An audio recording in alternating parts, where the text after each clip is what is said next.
Hello बच्चों, क्या हाल चाल। मेरे को लगता है अब तक आपकी प्रिपरेशन बहुत अच्छी तरीके से हो गई होगी। मेरे को ये लेक्चर रिकॉर्ड करना पड़ रहा है क्योंकि कुछ आपातकालीन स्थिति की वजह से मेरे को अभी बैंगलोर के लिए निकलना पड़ रहा है। बट मैं ये नहीं चाहता कि आपका ज्ञान रुका रहे। बेटा, हम लोग ने सब कुछ कर लिया। आपको पार्ट 1 पार्ट 2 के कंपनी लॉ के मैराथन, अदर लॉस के marathon, most important expected questions, सब कुछ दे दिया। ये मेरा आखिरी मसाला है। पेपर का फॉर्मेट सब बता दिया। ये मेरा लास्ट, मतलब बोलते हैं ना, लास्ट एडिशन आपके लिए है, जो कि है 50 मोस्ट इंपॉर्टेंट सेक्शन या टॉपिक, जो भी आप बोलो, जो आपको एकदम करने ही करने हैं। और अगर आपने ये कर लिया तो आपकी नैया पार लग जाएगी। तो एकदम चलेंगे चैप्टर वाइज, ठीक है। हर चैप्टर के इंपॉर्टेंट टॉपिक्स और डिस्कस भी करते हुए चलेंगे। जैसे सबसे पहले टॉपिक आता है स्मॉल कंपनी का। सर, स्मॉल कंपनी के बारे में आपको लिमिट याद रखनी है कि वो 4 करोड़ और 40 करोड़ वाली लिमिट को आपको एकदम याद रखना है, भूलना नहीं है। और स्मॉल कंपनी में ये याद रखिएगा, अगर आप स्मॉल कंपनी बन जाते हैं तो उसमें एक थर्ड पॉइंट भी है कि other rules as may be prescribed, वो लिखना मत भूलिएगा। और 4 करोड़ का जो हाईएस्ट वैल्यू है वो 10 करोड़ तक जा सकता है, और 40 करोड़ का जो है वो 100 करोड़ तक जा सकता है। फिर आता है foreign company. Sir, foreign company में याद रखिएगा, it is a company which is incorporated outside India. एक चीज याद रखिए, इनकॉर्पोरेटेड आउटसाइड इंडिया है, उस पर हमारा कंपनीज एक्ट नहीं लगता, ठीक है। इवन अभी मैं नीचे होल्डिंग सब्सिडरी लिखा है, उससे रिलेट करके बताऊंगा। फॉरेन कंपनी वो है जो इनकॉर्पोरेटेड इंडिया के बाहर है, लेकिन उसका जो बिजनेस है, ठीक है, उसका जो बिजनेस है वो बिजनेस वो इंडिया में भी करती है, या तो किसी एजेंट के साथ, ठीक है, या तो किसी एजेंट के साथ, या तो, ठीक है, या तो एजेंट के साथ, या तो फिर किसी बोलते हैं, या तो किसी एजेंट के साथ, या तो किसी फिजिकल मीडियम के साथ, या तो फिजिकल या इलेक्ट्रॉनिकल, किसी भी तरीके से इंडिया में अपना बिजनेस करती है, तो वो फॉरेन कंपनी है। नेक्स्ट आती है holding and subsidiary. Sir, holding subsidiary में एक चीज याद रखिएगा, होल्डिंग कंपनी वो है जिसका वन और मोर सब्सिडरी कंपनी है। सब्सिडरी कंपनी वो है जिसमें holding company more than half of the voting power hold करती है, या मेजोरिटी बोर्ड ऑफ डायरेक्टर्स को। इंडिया में 2 लेयरिंग तक अलाउड है।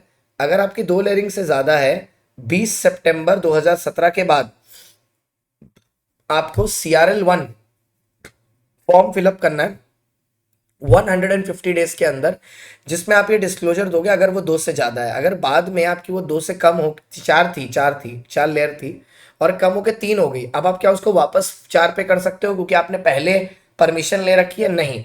अब कम हो गया तो कम में ही कंटिन्यू करना है। जब आप 2 लेयर देख रहे होगे तब उसमें होली ओन्ड सब्सिडरी, और अगर कोई फॉरेन कंपनी में आपकी सब्सिडरी कंपनी है जहां पर 2 से ज्यादा लेयरिंग अलाउड है, तो वो कवर्ड नहीं होगी। मतलब फॉरेन कंपनी, फॉरेन सब्सिडरी और होल टाइम सब्सिडरी को आपको एग्जेम्प्ट दिया गया है। नेक्स्ट, फिर आया टॉपिक 2। जब टॉपिक 2 की बात आती है, सबसे पहले आते हैं object clause. Sir, object clause मतलब होता है कि कंपनी किस पर्पस के लिए बनी है, ठीक है। अब यहां पर जो ऑब्जेक्ट क्लॉज वाला ज्ञान आता है सर, उसमें एक चीज याद रखिएगा, ऑब्जेक्ट क्लॉज में बहुत जगह ऑब्जेक्ट क्लॉज आया है, लेकिन ऑब्जेक्ट क्लॉज का सबसे ज्यादा पॉइंट इंपॉर्टेंट है ऑल्टरेशन वाला, क्योंकि वो 2 सेक्शन को साथ में कवर करता है। सर, ऑब्जेक्ट क्लॉज मतलब वो क्लॉज है कंपनी का, ठीक है, जिसमें कंपनी सामने वाले को प्रॉमिस कर रही है कि जो पैसा उठाया वो किस पर्पस के लिए यूज किया जाएगा। एक चीज आती है कि कंपनी अगर समय से पहले ऑब्जेक्ट क्लॉज को ऑल्टरेट करना, मतलब ऑल्टर करना चाहती है, तो कंपनी को बेसिकली क्या करना है, एक एडवर्टीजमेंट देना है और SR इन GM पास करना है। SR इन GM नहीं होगा, SR needs to be pass through postal ballot. वो अप्रूवल लेने के बाद कंपनी ऑब्जेक्ट क्लॉज को ऑल्टर कर सकती है, इवन बिफोर वो जो पैसा उन्होंने रेस किया है वो यूटिलाइज हो जाए। फिर एक आता है रजिस्टर्ड ऑफिस का क्लॉज। रजिस्टर्ड ऑफिस में सर आपको 30 दिन के अंदर कंपनी का रजिस्टर्ड ऑफिस रखना है, जिसका फिजिकल वेरिफिकेशन भी हो सकता है अगर आपने 25A में ई फॉर्म एक्टिव नहीं भरा है तो रजिस्टर्ड ऑफिस रखना है। रजिस्टर्ड ऑफिस में और भी क्लॉज आते हैं, जैसे जो रजिस्टर होते हैं 88 में, सब रजिस्टर्ड ऑफिस पे रखे जाते हैं। रजिस्टर्ड ऑफिस कंपनी का वो ऑफिस होगा जहां पर इनकॉर्पोरेशन डॉक्यूमेंट में जो एड्रेस दिया हुआ है। क्या रजिस्टर्ड ऑफिस चेंज हो सकता है? हाँ सर, लेकिन अगर आप एक सिटी से दूसरा सिटी चेंज कर रहे हैं, या मतलब स्टेट चेंज कर रहे हैं, या आप ऐसा चेंज कर रहे हैं जगह जिससे ROC चेंज हो जा रहा है, तो उस केस में आपको RD से परमिशन लेनी पड़ेगी चेंज करने के लिए। रजिस्टर्ड ऑफिस में ही बुक्स ऑफ अकाउंट्स रखते हैं। अगर कोई दूसरी जगह आप रखना चाहते हैं तो आपको 1/10 मेंबर उस पर्टिकुलर जगह पर रहने चाहिए जहां पर आप चेंज करना चाहते हैं।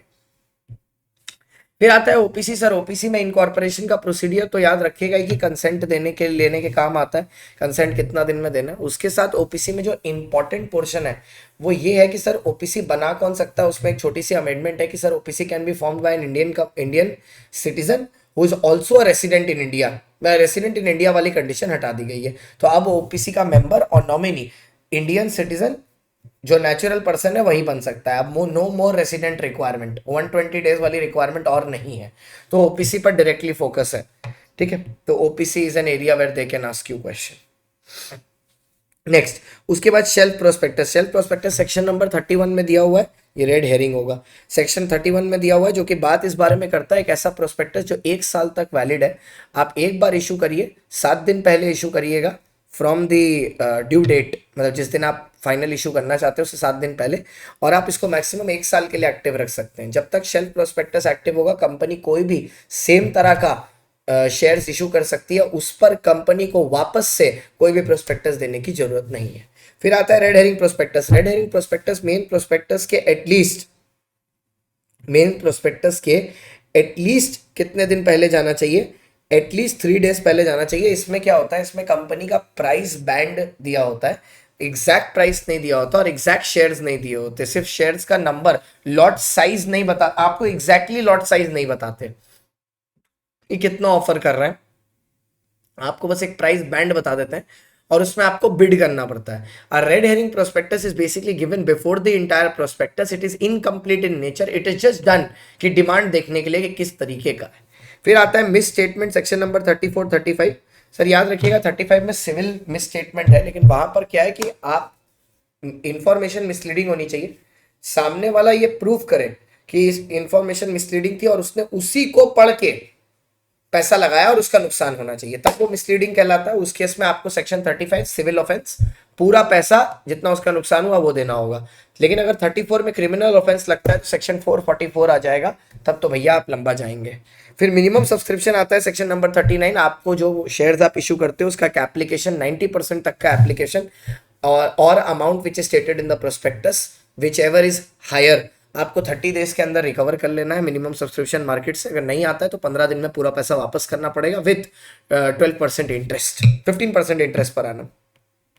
Next, expert statement. सर हर मॉड्यूल में, ठीक है, हर मॉड्यूल में मतलब सॉरी हर मतलब प्रोस्पेक्टस में एक्सपर्ट स्टेटमेंट रहता ही है, ठीक है। लेकिन ये जो एक्सपर्ट स्टेटमेंट होता है ये तब तक एक्सपर्ट के लिए वैलिड है, मान लो इसमें अगर मिस स्टेटमेंट है तो एक्सपर्ट बच सकता है मिस स्टेटमेंट से, अगर वो ये प्रूफ कर दे कि he has withdrawn before it was submitted to ROC, क्योंकि हर प्रोस्पेक्टस पहले आरओसी के पास जाता है, या वो ये प्रूफ कर दे कि नहीं भाई ऐसी कुछ भी बात नहीं है, लेकिन इससे अगर वो आरओसी के पास मेरा था अप्रूवल, लेकिन बाद में जब मेरे को पता चला कि प्रोस्पेक्टस में ये इंफॉर्मेशन गलत है, तो उसने हर प्रॉपर स्टेप लिया लोगों को यह बताने का, by giving a public advertisement etcetera, that he does not abide by the prospectus any more.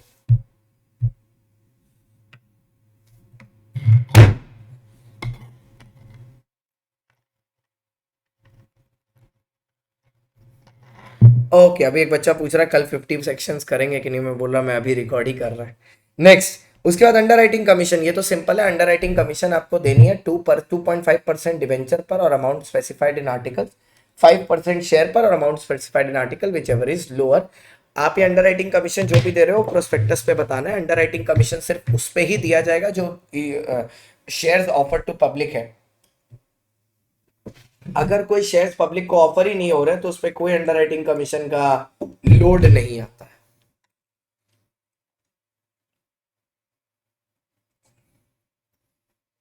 Next, उसके बाद आता है topic number 4,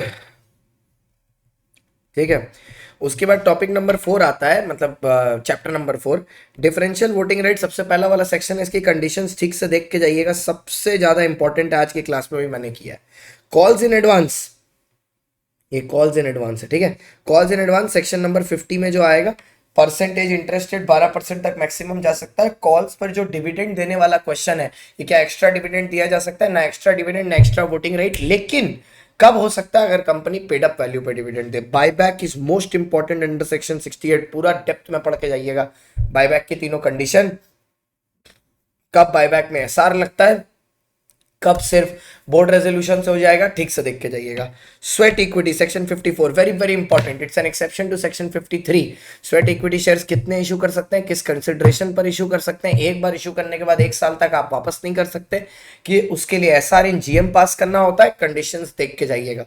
securities premium section 52 किस किस चीज के लिए यूज किया जा सकता है, बोनस शेयर इशू करने के लिए, प्रिलिमिनरी एक्सपेंसेस के लिए, premium on redemption of preference share section 133 जो अकाउंटिंग स्टैंडर्ड मानते हैं, उसके बाद फिर आपका कोई डिस्काउंट वगैरह है उसके लिए, और last but not the least अगर आप ये बायबैक करना चाहते हैं तो फोर्स्ड ट्रांसफर अंडर सेक्शन 56 आएगा। इसके ऊपर केस स्टडी काफी रेलेवेंट है कि कितना, और इसमें एक और चीज भी आती है कि अगर कंपनी आपका एक्चुअल ट्रांसफर रजिस्टर नहीं करती तो आप क्या कर सकते हैं। तो ये ट्रांसफर वाला पोर्शन 56 इंपॉर्टेंट है, और इसके साथ इसका जो 46 वाला भाई है ना वो भी इंपॉर्टेंट है, जहां पर वो ईयर टाइम बताता है 2216 कि 2 महीने लगेंगे अगर आपने आईपीओ में शेयर्स खरीदे हैं तो शेयर सर्टिफिकेट आने में, वो भी उसी से ट्रांसफर होगा। 2 महीने लगेंगे अगर आपने पब्लिक में खरीदे हैं, मतलब जब आईपीओ डिक्लेयर हुआ तब। 1 महीने लगेंगे अगर ट्रांसफर है, और 6 महीने डिवेंचर के केस में। पॉइंट नंबर 5 में सबसे ज्यादा इंपॉर्टेंट रूल 21C है। रूल 21C देखने के लिए मैं इसी पीडीएफ के साथ अपनी नोट्स अटैच कर दूंगा, डिपॉजिट वाला, ठीक है। तो मैं इसको अटैच कर दूंगा और वहां से आप इसको देख सकते हैं कि कौन सी चीजें डिपॉजिट में नहीं आती हैं, 21C जरूरी है। और फिर एलिजिबल कंपनी की लिमिट जिसमें आती है सर लिस्टेड कंपनी, ठीक है, लिस्टेड कंपनी, साथ में आपका जो नेटवर्थ और टर्नओवर वाला कहानी है वो, ठीक है। तो ये सारी चीजें याद रखनी है, और कितना लिमिट तक डिपॉजिट्स ले सकते हैं, ठीक है, 35%, कितना मेंबर्स से ले सकते हैं, कितना पब्लिक से ले सकते हैं, वो वाला पोर्शन भी थोड़ा सा देख के जाइएगा। मतलब मैं सेक्शन 76 की बात कर रहा हूँ बेसिकली। और कितने महीने के रूल्स होते हैं, 6 महीने से 36 महीना, दैट इज। रजिस्ट्रेशन वाला जो चार्जेस वाला टॉपिक है, इसका 1 शॉट प्लीज देख लीजिएगा, ठीक है। पता नहीं क्यों बार बार ऐसा लग रहा है कि बहुत ज्यादा इंपॉर्टेंट है। नहीं मतलब एक होता है ना अंदर से फीलिंग आ रही है, लॉजिकली नहीं लग रहा, बट एक होता है गट फीलिंग आ रही है बहुत ज्यादा कि ये इंपॉर्टेंट है, पता नहीं क्यों बस आ रही है। तो आपके पास अगर टाइम हो तो इसका एक 1 शॉट देख लीजिएगा, 1 घंटा का है, आधा घंटा में आप खत्म कर सकते हो 2x में देख के। बेसिकली इसमें सबसे ज्यादा इंपॉर्टेंट ये है कि अगर कोई चार्ज, ठीक है, 2 नवंबर 2018 के पहले हुआ है, ठीक है, दैट इज बिफोर 2019 अगर हुआ है, तो उस केस में चार्ज का ड्यूरेशन है 30 डेज प्लस 30 डेज में मिनिमम करना है, मतलब 30 डेज में कर सकते हो, अगर नहीं हुआ तो 300 डेज तक एक्सटेंशन है। ये 300 इंक्लूड्स 30। अगर आफ्टर 2019 है उस केस में 30 है, फिर 60 डेज मिलेगा, बट वो 60 में वो 30 इंक्लूडेड है, और उसके बाद फर्दर 60 डेज मिलेगा लेकिन एड वैलोरम के साथ, मतलब 60 60 120 प्लस 30 150। यहाँ पर 300 है, वहां पर 50 था, बाद में कड़ा कर दिया गया प्रोविजन की, जल्दी करें लोग, आलस ना करें। टॉपिक नंबर 7 इस chapter number 7 management, very very important. Annual return 92 का सेक्शन इसका। कोरम 103, कोरम में प्रॉक्सी काउंट नहीं होगा, कोरम हमेशा मीटिंग के स्टार्ट के आधा घंटा में रहेगा। सबसे इंपॉर्टेंट पॉइंट, जिस बिजनेस को ट्रांजैक्ट करते समय कोरम नहीं रहेगा वो बिजनेस इनवैलिड होगा, ठीक है।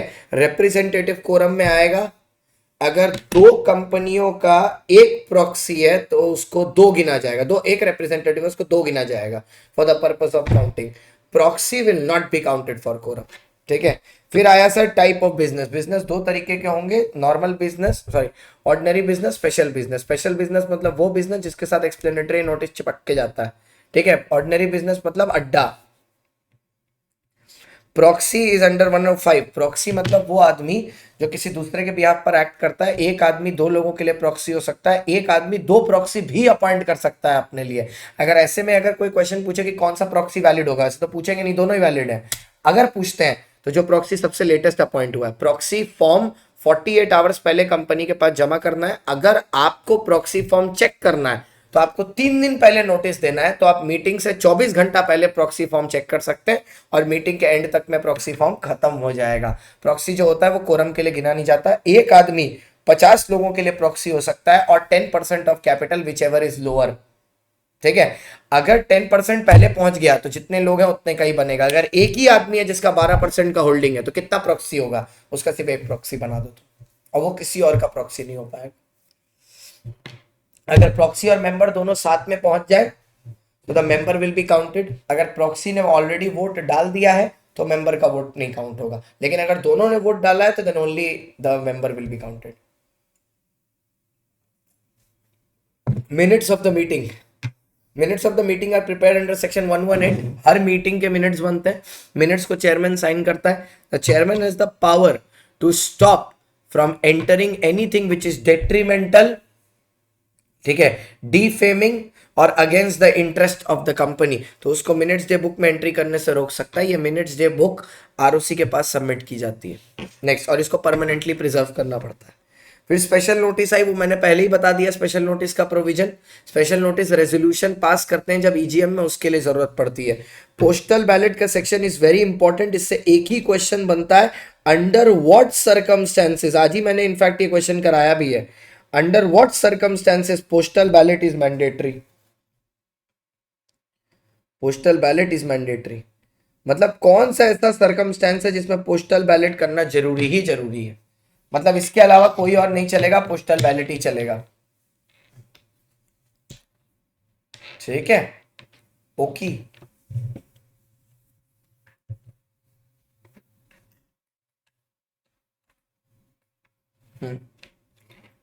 Done, okay. उसके बाद टॉपिक नंबर 8 में डिविडेंड की लिमिट। डिविडेंड की लिमिट याद रखना, मैंने बताया 10% of paid up share capital से ज्यादा का अमाउंट नहीं होना चाहिए। ठीक है, 3 साल के लास्ट ईयर का एवरेज से ज्यादा का डिविडेंड नहीं होना चाहिए परसेंटेज। और डिविडेंड अगर, ये तीनों कंडीशन रिजर्व के लिए, ठीक है, कि जब आपका करंट ईयर में लॉस है और आप रिजर्व से पेमेंट करा रहे हो डिविडेंड, और भैया जो आपके मतलब रिजर्व से जो आप पैसा दे रहे हो ना डिविडेंड के लिए, पूरा पे ऑफ करने के लिए, उसके बाद रिजर्व में 15% बैलेंस होना चाहिए। अगर करंट ईयर में प्रॉफिट है तो कोई लेना देना नहीं, तक कोई प्रॉब्लम नहीं, जितना देना है तो। इंटरिम डिविडेंड का भी सेम है, अगर प्रॉफिट से दे रहे हो कोई प्रॉब्लम नहीं है, अगर प्रॉफिट से नहीं दे रहे तो 3 ईयर के, लास्ट 3 ईयर्स के, इसमें सिर्फ एक ही कंडीशन है, लास्ट 3 ईयर के एवरेज डिविडेंड से ज्यादा नहीं होना चाहिए, इतना ही, इसमें एक ही है। नेक्स्ट, उसके बाद इंटरनल ऑडिट का सेक्शन आता है। ठीक है, कि इंटरनल ऑडिटर किसको अपॉइंट करना, 25, 50, 100, 200,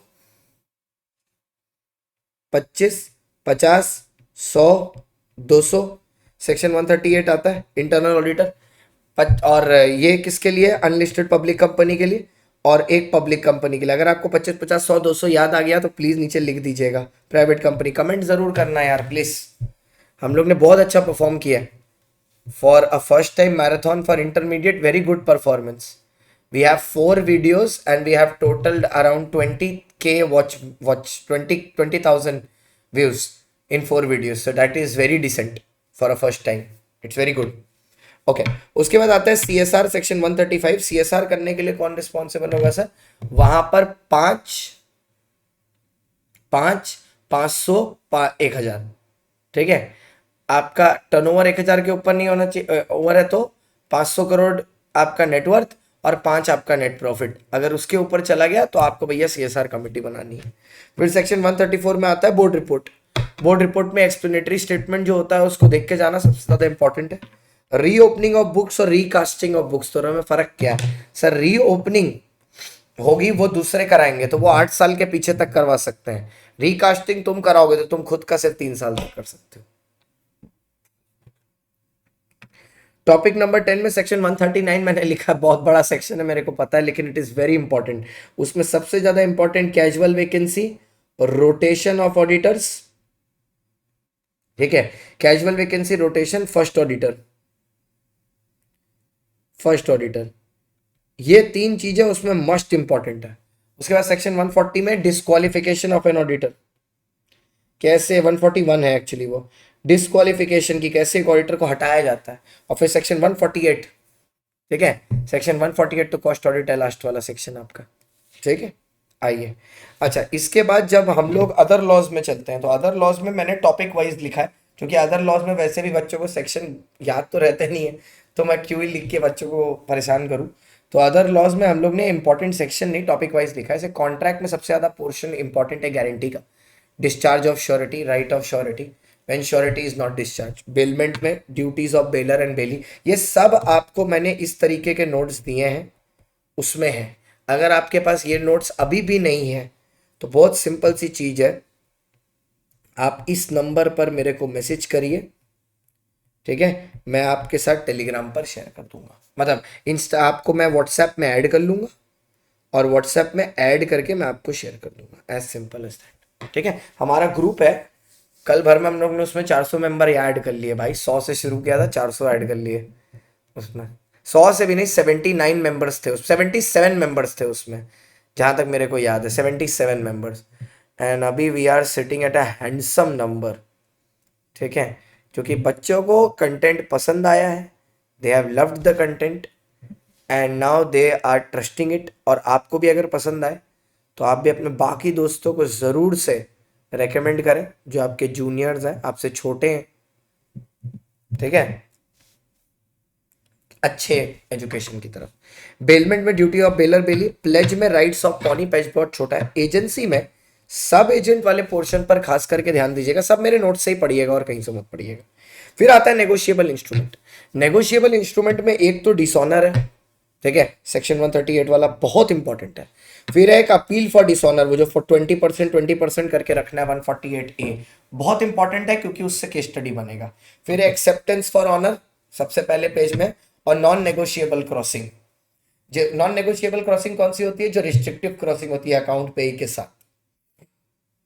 इंटरप्रिटेशन ऑफ स्टैट्यूट्स में मिस्चिफ रूल, मिस्चिफ रूल क्या था कि सर अगर कहीं लॉ मिस्चिफ प्रमोट करता है तो आप ऐसा प्रोविजन बनाइए जिससे मिस्चिफ सप्रेस हो जाए और क्लैरिटी ऊपर जाए। फिर उसके बाद डेफिनेशंस इंपॉर्टेंट है, एक्सटर्नल एड्स इंपॉर्टेंट है। प्राइमरी में एजुडस सम और हार्मोनियस कंस्ट्रक्शन, हार्मोनियस मतलब अगर दो प्रोविजंस के बीच में आपस में लड़ाई है, आप ऐसा इंटरप्रिटेशन लेंगे जो दोनों को रिलैक्स कर दे रादर देन उसमें लड़ाई प्रमोट करने के। रूल ऑफ हार्मोनियस कंस्ट्रक्शन, ठीक है, रूल ऑफ हार्मोनियस कंस्ट्रक्शन। उसके बाद ये भी है ना नोटोरियस सोइसिस। नोटोरियस सोइसिस सिंपल बोलता है अगर दो वर्ड हैं so the other word will derive its colour from the different words which are there in the sentence. जैसे अगर ट्रेड प्रॉफिट के लिए हो रहा है, बिजनेस प्रॉफिट के लिए हो रहा है, प्रोफेशन भी फिर प्रॉफिट के लिए ही माना जाएगा, उसको कोई अलग से नहीं मानेंगे, ठीक है। एक और ये वाला देख लेना, डॉक्ट्रिन ऑफ कॉन्टेम्परो एक्सपोसिस। इसका मतलब यह है कि अगर कोई प्रीवियस लॉ किसी ईयर में क्रिएट किया गया था तो आप जब भी उस लॉ को इंटरप्रेट करेंगे तो आप हिस्टोरिकल सेटिंग में उस तरह के टाइम के बारे में सोच के समझेंगे। एजुडसम का सिंपल मतलब यह है अगर हम आपको 4 वर्ड दे रहे हैं, 3 का एक पर्टिकुलर रेफरेंस है, चौथे का रेफरेंस क्लियर नहीं हो रहा, तो it will derive its colour from the 3। If there is a general word which is preceding specific words, the general word will derive its meaning from the specific word. अब हम आपको क्या करेंगे, हम आपको, क्योंकि हम लोगों ने जनरल क्लॉजेस लास्ट में रिवाइज नहीं किया था, हम इसी वीडियो में आपको जो जनरल क्लॉजेस के इंपॉर्टेंट सेक्शंस है ना वो डिस्कस कर देंगे। ऐसे पहला इंपॉर्टेंट सेक्शन है सेक्शन नंबर 5। सेक्शन नंबर 5 बोलता है जब कोई एक्ट में कोई डेट मेंशन नहीं की हो, ठीक है, तो अगर जैसे इनैक्टमेंट डेट और एप्लीकेबिलिटी डेट अलग अलग होती है। इनैक्टमेंट मतलब जिस दिन लॉ बना, एप्लीकेबिलिटी डेट जिस दिन से वो अप्लाई करेगा। तो अगर किसी लॉ में अलग से एप्लीकेबिलिटी का डेट नहीं दिया हुआ है तब तो जिस दिन प्रेसिडेंट उसको अप्रूव करेगा, ठीक है, आज के जमाने में प्रेसिडेंट था, पुराने जमाने में जीजीसी हुआ करता था, governor general of India, governor general commissioner, जब गवर्नर जनरल कमीशन वो हुआ करते थे, तो वो जब अप्रूव करेंगे दैट डे इज फाइनल। उसके बाद सेक्शन 6, अगर कोई ओल्ड लॉ को रिपील कर दिया जाता है, रिपील किया जाता है मतलब रिमूव, तो उस ओल्ड लॉ को रिमूव करने से there will be no effect on, ये बहुत ही ज्यादा जरूरी है ये एक्रोनिम, ठीक है, ये इंपॉर्टेंट है, उस पर कोई इफेक्ट नहीं होगा। क्या चीज पर नहीं होगा, उसके नए लॉ के ऑपरेशन में, पूरा राइट्स एंड लाइबिलिटीज में कोई चेंज नहीं आएगा पार्टीज के, जो पनिशमेंट पहले दी गई है वो एज इट इज रहेगी, ठीक है, जो पनिशमेंट दी गई है वो एज इट इज रहेगी, चेंज नहीं होगी, और इन्वेस्टिगेशन जितनी की गई है वो उसी तरीके से प्रोसीडियर में प्रोसीड करेगी। नेक्स्ट, फिर आया 8। सर कहीं कहीं पर, ठीक है, अगर न्यू लॉ बना है, ठीक है, तो न्यू लॉ के प्रोविजन में अगर कोई बात क्लियर नहीं है, न्यू इनैक्टमेंट में provisions which are reenacted, so it will take its meaning and understanding from the old enactment. उसके बाद ये आपको हेल्प करेगा सेक्शन नंबर 9 डेज गिनने में, ठीक है, कि जब भी आप किसी चीज की मैच्योरिटी कैलकुलेट कर रहे हो, you will leave the first day of the series and you will take the last day and then you will add. मतलब क्या है, अगर वो बोल रहा है कि 21 क्लियर डेज में नोटिस चाहिए, लेट्स से वो बोल रहा है कि बिल 30 डेज में पेमेंट करना है, तो आपको पता है 30 + 3 डेज ऑफ ग्रेस होगा, तो अगर 1 जनवरी है तो मैं 1 जनवरी छोड़ दूंगा, 30 डेज देखूंगा, 31 गया, 31 से 3 दिन देखूंगा, 3 फेब, ऐसे करके। नेक्स्ट, ये क्या है सर, हाँ, अगर आप किसी दिन डॉक्यूमेंट सबमिट करने जा रहे हो कोर्ट द्वारा और उस दिन कोर्ट बंद है ड्यू टू सम रीजन, तो वो लास्ट डेट है अगर आपकी, तो भी आपको नेक्स्ट वर्किंग डे का एक्सटेंशन मिल जाएगा।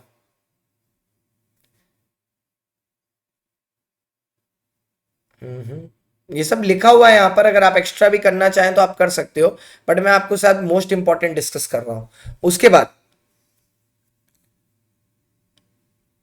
सर, अगर ये लॉ कैसे बनता है, रूल्स कैसे बनते हैं, ड्राफ्ट कैसे होता है, देखो सबसे पहले क्या होता है, एक लॉ का एक ड्राफ्ट बनता है, ड्राफ्ट पब्लिश किया जाता है, उस ड्राफ्ट को पब्लिश करके पब्लिक डोमेन में डाला जाता है, ये स्टेप्स आते हैं। एक प्रिस्क्राइब टाइम दिया जाता है, लास्ट डेट, जिसमें लोग उसके लिए अप्लाई करें, जो फीडबैक देते हैं उसको, फीडबैक को कंसिडर करते हैं और उसके बाद उसको रेक्टिफाई करके ऑफिशियल गजेट में एंटर कर दिया जाता है। That is how a rules result in enactment and that is all that is there. Thank you so much guys, आपको ये पूरी लिस्ट मैंने दे दी इंपॉर्टेंट क्वेश्चंस की, नोट्स आपको ऑलरेडी दिए हुए हैं। ये वीडियो अपने 9 बजे प्रीमियर करेंगे और जैसे ही वीडियो खत्म होगा उसके बाद मैं आपको नोट्स भेज दूंगा। Thank you so much for watching and साथ में इमूवेबल प्रॉपर्टी और गुड फेथ और एफिडेविट का डेफिनेशन भी देख लेना। Thank you so much for watching guys. Video के प्रीमियर होते ही 9:30 बजे आपको नोट्स मिल जाएंगे। All the very best. मेरे को ज़रूर बताना, मैं शूट के लिए जा रहा हूँ बैंगलोर, तो हो सकता है मैं आपका फ़ोन ना उठा पाऊँ क्योंकि शूट के बीच में रहूँगा, बट एटलीस्ट मैसेज ज़रूर कर देना। करंटली मैं जस्ट आपको एक चीज़ दिखाना चाहता हूँ, it's a very special day for me, क्योंकि अगर आप देखो यार my WhatsApp, there are so many people, आप देख लो, खाली मतलब नंबर्स भरे पड़े हैं, who have contacted me for notes, doubts, means these are the new people who have connected with me via YouTube during this marathon। मतलब खाली number भरे हुए हैं भाई, खाली नंबर, कांटेक्ट है कहाँ, सब नंबर भरे हुए हैं खाली। These are all people who have connected to us since 7 p.m. last day till today. So it is a good journey we have started. I hope I'll be able to help you more further in different ventures of your life. Thank you so much for watching guys. Please recommend CSG। आपका दोस्त, आपका host, आपका educator CS शांतम Gupta. आज के लिए